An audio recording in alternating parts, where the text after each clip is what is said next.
Hello, friends. Robert Bevan here, author of the Caverns and Creatures series of comedy, fantasy novels, and short stories. With me is Sam West, and today we're talking about the spell Infernal Calling. God, I love this spell. I'm a sucker for like the old school blood and gore summoning circle kind of sacrifice a goat shit. And this is right up that alley. Is that good? But it is really fun. So I like the fact that, D&D hasn't learned anything from the 80s. If anything, they're oh yeah, being defiant. Yeah. Yeah, we're doubling down. I prefer to think of it that way, actually. Sure. So Infernal Calling from Xanathar's Guide to Everything. This is a 5th level conjuration. It takes a minute to cast.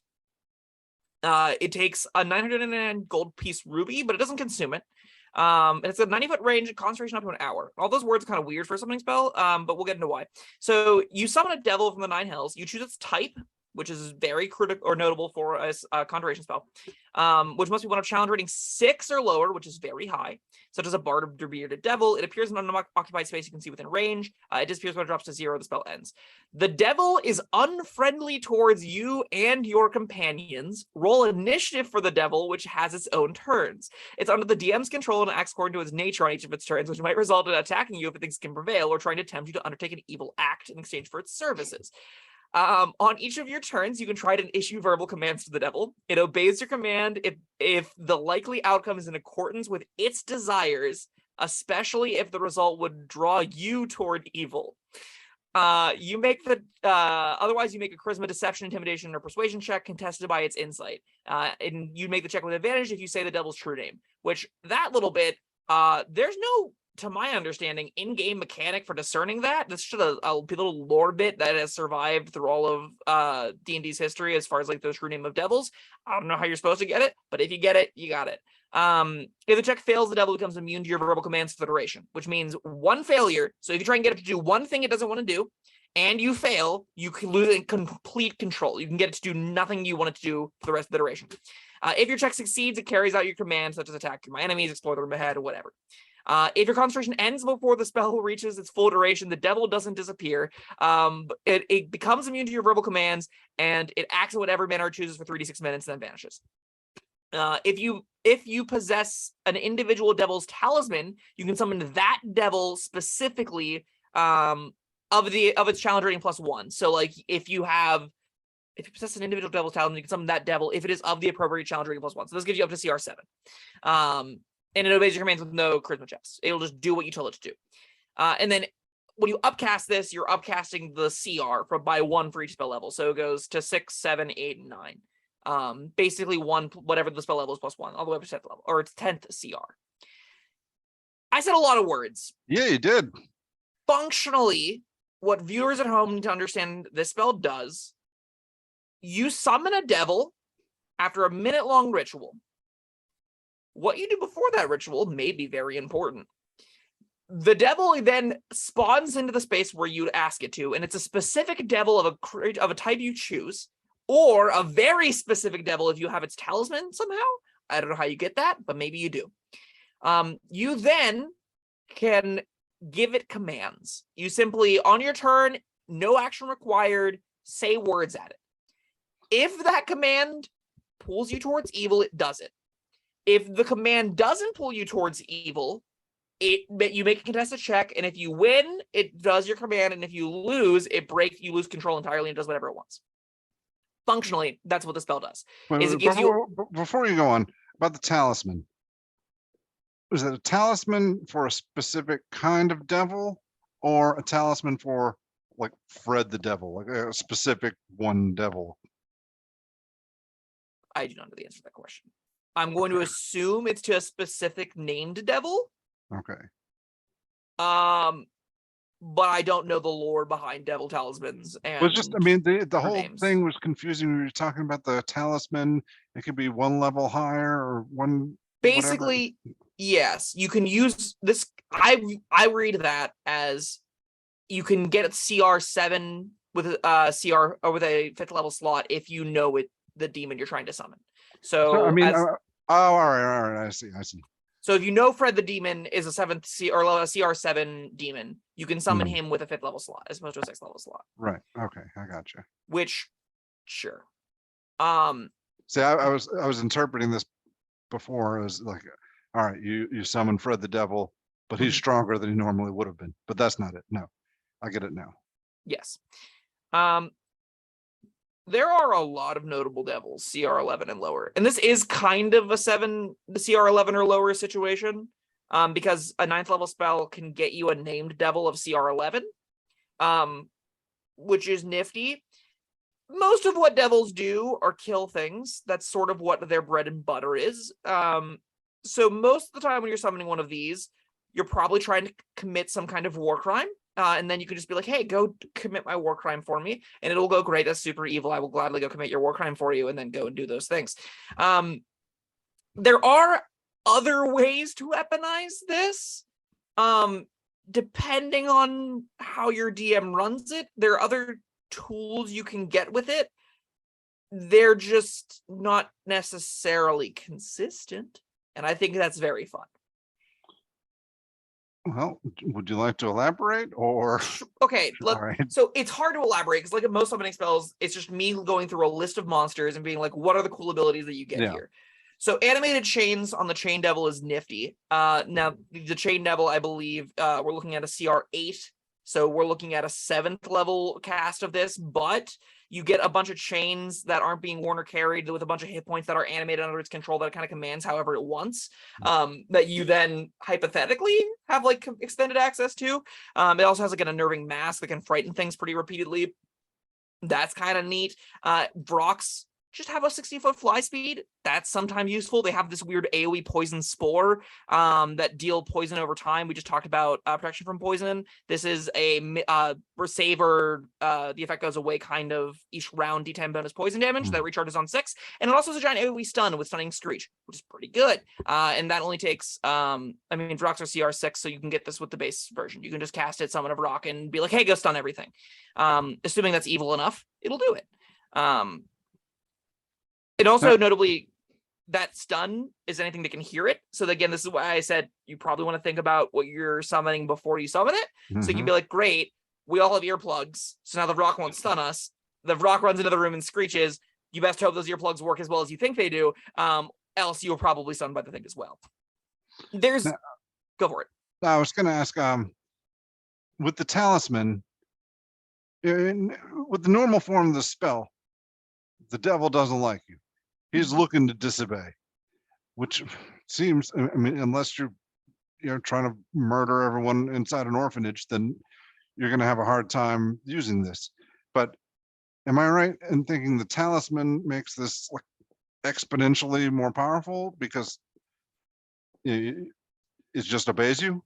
Yeah. Yeah. If you have finite control over a devil, you're in business. That's real good. Also, I'm sorry, I misread Rockets. It's got the demon tag and the devil tag. They're lists of fiends and all like that. But bone devils are just giant murder machines. Imagine somebody get bone devil and be like, great, you make 3 attacks every turn for 2d8 plus 4 piercing damage and 5d6 poison damage. Yeah, go kill all my enemies. And I know your name, so you're gonna do whatever I tell you. Or in this particular instance, I have your special rock. Go do whatever I tell you. This is a spell that I really like because it lets the protection circle kinds of spells be useful. Magic Circle in particular literally feels like this is we have the cleric setting up a magic circle, the wizard, the diabolist is convinced everyone, yeah, we can absolutely consort with this devil this one time to go do these evil bargains. You summon it, it can conceivably last up to an hour, I believe. Yeah, up to an hour. So you can just like then have that devil with you, partying with you. I don't know. It's a devil that hates humanity and probably wants to eat your guts. But if you can convince it that you're going to go do something evil enough, maybe you can strike a bargain with it. Maybe this is how you start interacting with a warlock's patron a little bit more. There's a whole suite of cool RP stuff that goes on here. And with Magic Circle, like, you can be pretty guaranteed that it's not going to be able to get to you. There's going to be a wall between the party and it. What it does to the world around it, that's its problem and the world's problem. So I mean, that blood's on your hands.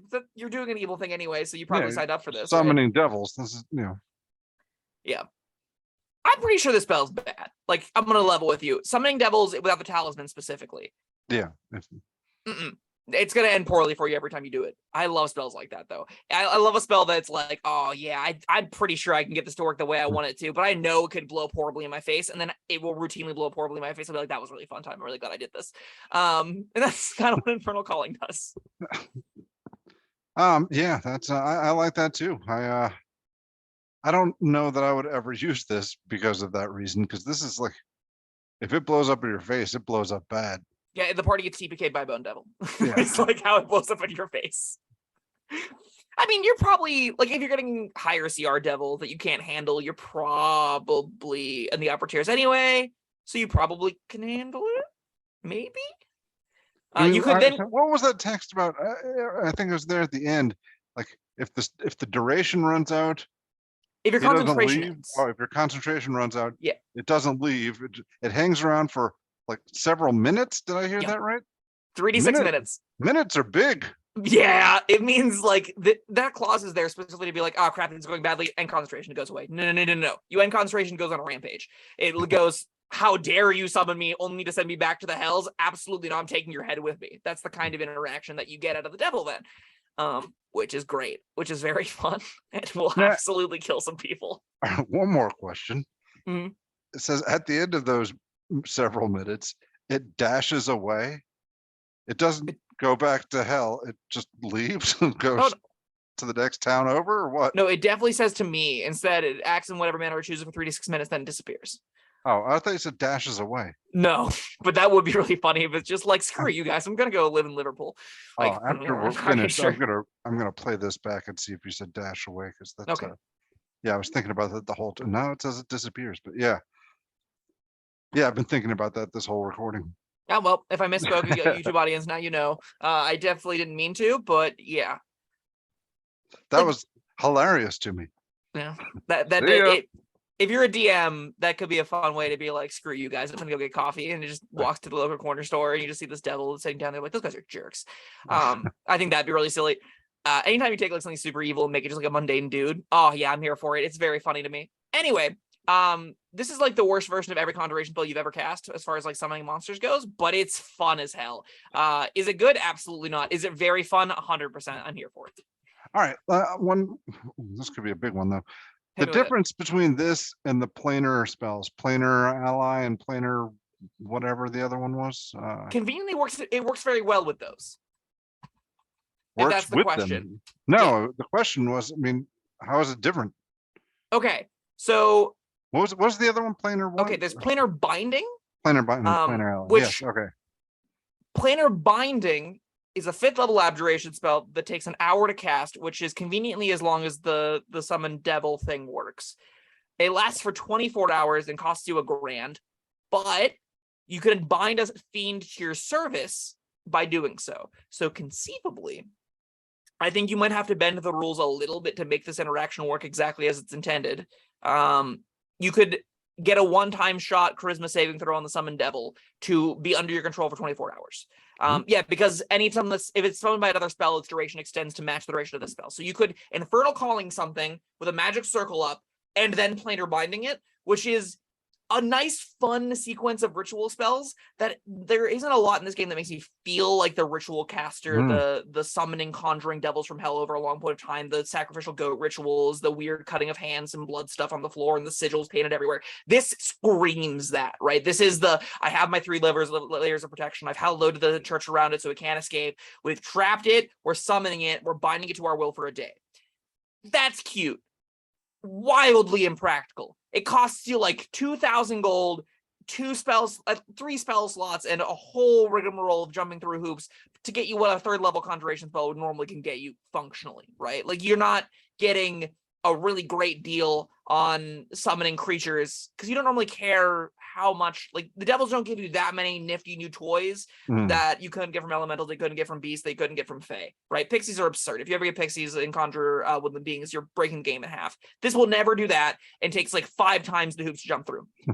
But it is cool as hell when it happens. It can be a really satisfying party experience too, especially if you can get different people to use portions of those spells. Like I said, the cleric's doing the Circle of Protection, the warlock's doing the Infernal Calling, the wizard's doing the planar binding. You get a whole lot of neat little layers there that can be really fulfilling, and it might be an adventure of itself. And what about, you're doing? Go for it. What about the planar ally? I think that summons it to your side, and you say, "Hey, we're going to give you a large sum of money to work with us," which All is right, yeah, I forgot about that. alongside what this is doing. It's a 6th level spell instead with a 10-minute cast time, and it's only to clerics. But like you could conceivably be like, "Hey, I'm going to play their ally a devil because I'm an evil cleric."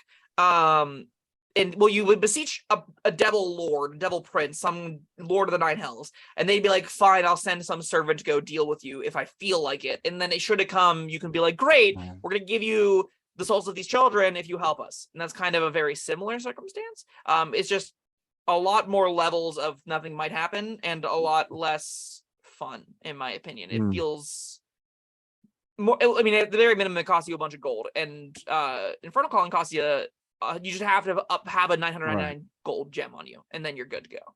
So, Man, all right, this was a big one. yeah, most of the conjuration spells are. This one has a really special place in my heart, though. I love Infernal Calling. Okay. Spell's sick. Well, you got a rating? It's a 2. This spell's garbage, but it's really fun. So if you're like me and you really like the culty, the occult demon devil worship summoning crap, this spell's right up your alley. This is my kind of edgelord spell. Like the little, teen goth me from back in high school is like, "Oh my god, that's the coolest thing ever." And I will absolutely play at least one character that casts a spell once, but you're only going to ever cast a spell like once a campaign, and then it's going to end disastrously, and everyone's going to have a good laugh, and then you're like, "Okay, we did it. We don't need to do it again." Yeah. Will that change if you have the talisman? If you have a talisman, it gets marginally better, but it's still like, it's probably then just like a very middle of the road to bad summoning spell, but like it's in the Xanathar scope of summoning spells. So I would, if you can get the talisman and jump through the lore hoops to get it, it's probably a 3. It's probably right around when Summon Beast is, probably right around where most of the other Xanathars, you get one thing and it helps you in the encounters kind of deal. It taking your concentration is a pretty big ask, but it's still going to be concentration effect. It's still going to be good. All right, I will also give it a 2, just because I don't hate it, but it's not a headache I want to deal with. Oh, it is a lot of work. Yeah. All right. Well, what is it? What are we Infernal Calling. Infernal Calling. Okay. Well, that was Infernal Calling. Thank you, Sam, and thank you, everyone, for joining us. We'll see you next time. Bye-bye. Thank you for watching. If you found this helpful, informative, or entertaining, I'd really appreciate it if you hit the like button below. You needn't smash it. A gentle tap will suffice. If you want to see more videos like this, subscribe to the channel. And make sure you check out the links in the description, where you'll find my Caverns Creatures series of comedy fantasy novels, Sam's full review of the spell, and other fun things.